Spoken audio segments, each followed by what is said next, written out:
can borrow from a greater amount.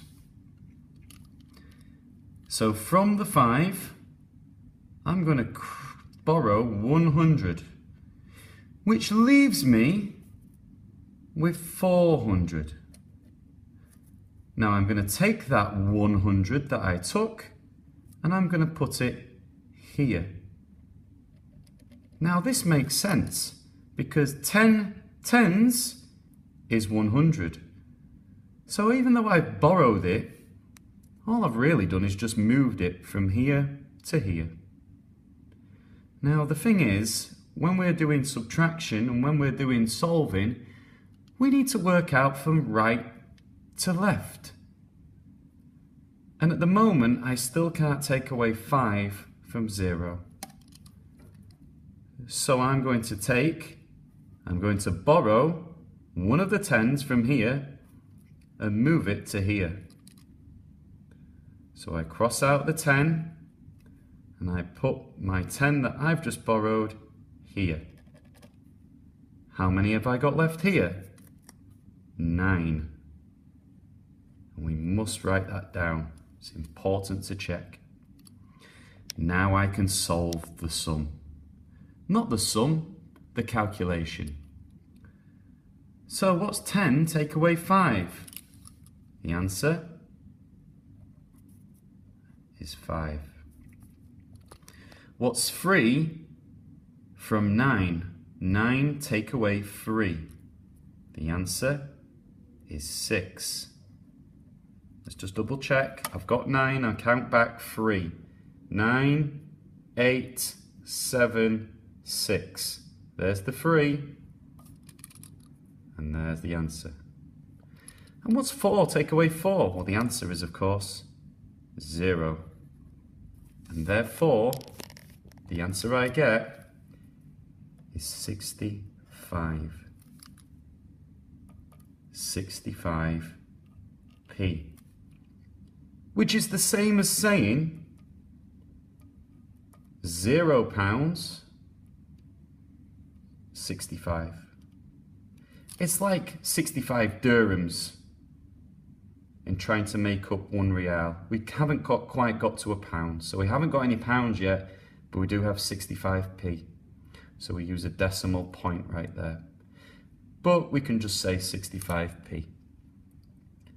So, what one was easiest? Was it column subtraction or was it number line?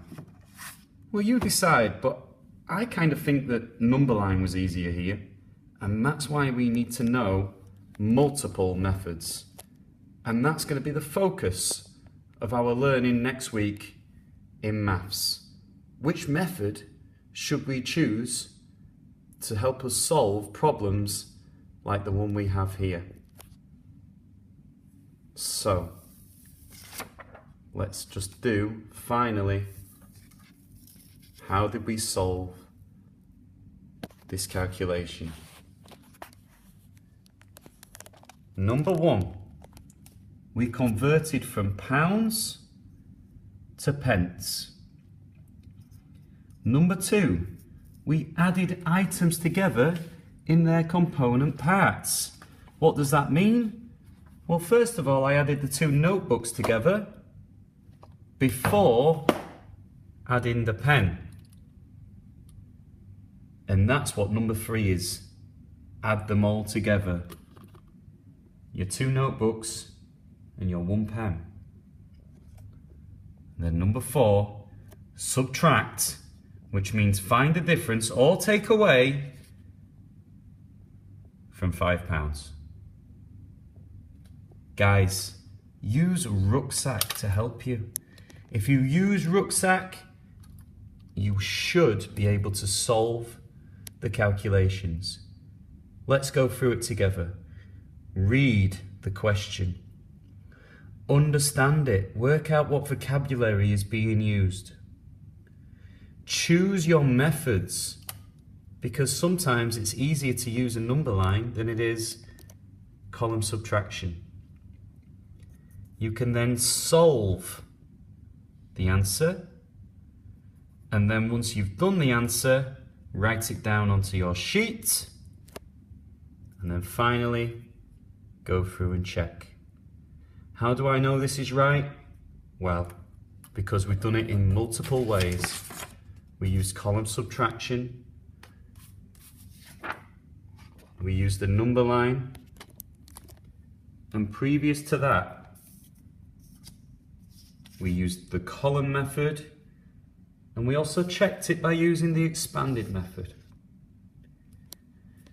So as you can see, right here, to solve these questions, there is a lot of maths involved.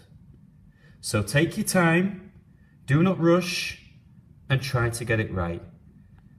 And if you're really struggling, or you really struggle to understand this video, then come and see me on Sunday lunchtime and we'll go through it together. Have a great weekend, and I'll see you on Sunday.